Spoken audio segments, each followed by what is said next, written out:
Waiting on the Lord is one of the most refining seasons in a believer's life. It's not passive idleness, but an active posture of trust, surrender, and expectation.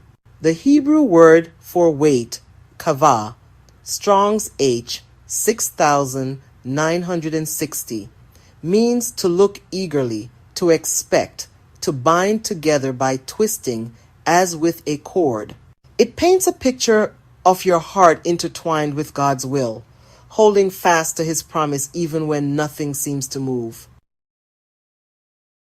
Isaiah 40 verse 31 says, "But those who wait for the Lord, who expect, look for, and hope in Him, shall renew their strength and power. They shall mount up with wings as eagles. They shall run and not be weary. They shall walk and not faint." Waiting then is not weakness. It's worship in motion. It's the divine exchange of our weakness for His strength. Psalm 27 verse 14 reminds us, "Wait for the Lord, be strong, and let your heart take courage." Yes, wait for the Lord. Waiting reveals what we truly believe about God's timing. It tests our patience, humbles our hearts, and trains us to trust His unseen hand. Yet, waiting can feel like silence, like being forgotten. But silence is not absence. It's often the sound of God working behind the scenes. Psalm 37 verses 7 to 9 says, "Be still before the Lord and wait patiently for Him. Do not fret because of him who prospers in his way. Those who wait for the Lord will inherit the land." Waiting is trust in motion, choosing peace while God unfolds His plan. We wait through worship, not worry. We wait in obedience, doing the last thing God told us until He gives further instruction. We wait in stillness, knowing that when we quiet the noise, we can hear His whisper.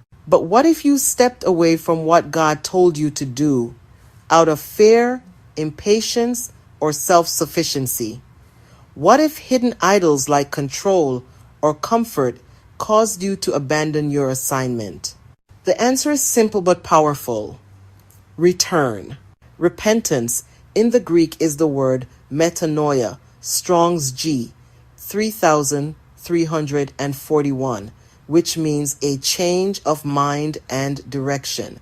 It's not just remorse, it's realignment. Think of Jonah. He ran from God's instruction. But in Jonah 2 verse 7, he cried out, "When my soul fainted within me, I remembered the Lord." Then Jonah 3 verse 1 says, "The word of the Lord came to Jonah the second time." That is grace, God's second chance. The path back begins with remembering what God said, repenting of what led you astray, realigning under His will, and recommitting to obedience. Psalm 51 verse 10 says, "Create in me a clean heart, O God, and renew a right spirit within me." The word renew, chadash, Strong's H 2318, means to rebuild, repair, make new again. God not only forgives, He restores.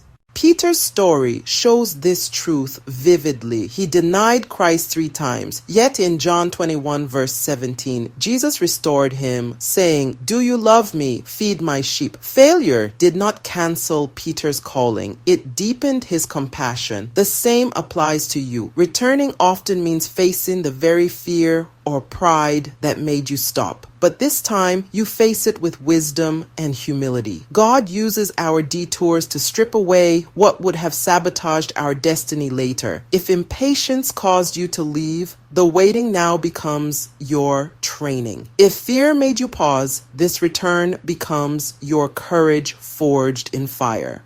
Yet, sometimes what unsettles you isn't fear of the calling itself, it's fear of provision. What if it's the lack that keeps reminding you of vulnerability? When your heart is anxious about provision, it's rarely because you doubt that God can provide. It's because His timing and methods challenge your need for control. In the wilderness, Israel saw miracles daily, yet still murmured, "Can God furnish a table in the wilderness?" Psalm 78 verse 19. God used their lack to test what was in their hearts, just as he does with us. Deuteronomy 8 verses 2 to 3 explains, "And you shall remember all the way which the Lord your God led you these 40 years in the wilderness, to humble you and to test you, to know what was in your heart. And he humbled you and allowed you to hunger and fed you with manna, that he might make you know that man does not live by bread alone, but by every word that proceeds out of the mouth of the Lord." God allows seasons of uncertainty about provision not to break you, but to build trust in his nature. When lack whispers, "You're running out," faith answers, "God never runs dry." Letting go begins with identifying what you're really holding on to: fear, pride, or the need for control. The word trust, batach, Strong's H 982, means to feel secure, to rely on, to lean your full weight upon. Proverbs 3 verses 5 to 6 says, "Trust in the Lord with all your heart and lean not on your own understanding. In all your ways acknowledge him, and he shall direct your paths."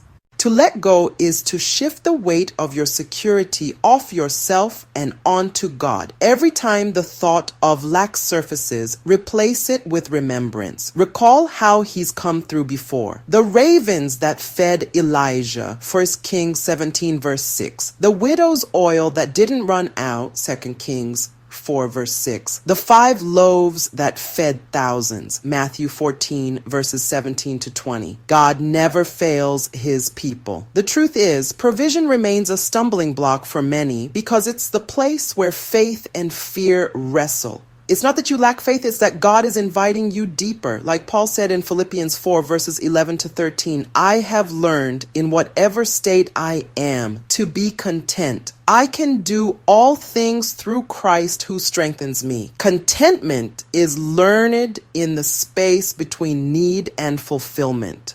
When you fix your eyes on the provider instead of the provision, anxiety loses its grip. Let go of the how and when, and anchor yourself in the who.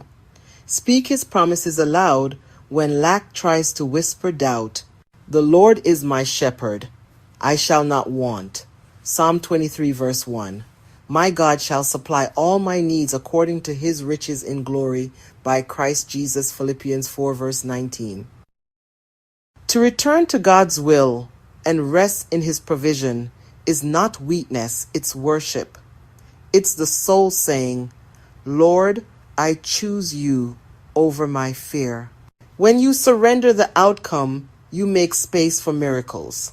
The same God who sent manna in the wilderness, who multiplied oil in famine, and who provided redemption through Christ, is still writing provision stories today. Waiting on the Lord, returning after drifting, and learning to trust him for provision are all connected. Each one strips away self-sufficiency and deepens dependence. Waiting builds faith. Returning restores fellowship. Trusting for provision renews intimacy. So if you're in the middle of the waiting, the returning, or the worrying, remember, God's call still stands, his grace still flows, and his supply has not run out. Waiting is not wasted, returning is not failure, and lack is not loss. It's the invitation to experience Jehovah Jireh, the Lord who provides. When you truly let go, you discover this beautiful truth. The God who called you will also carry you. What looks like lack is often the space where he's preparing abundance. The waiting forms you, the returning refines you, and the trusting fulfills you until in the perfect timing of God, your obedience and his provision meet in the same moment and everything finally makes sense.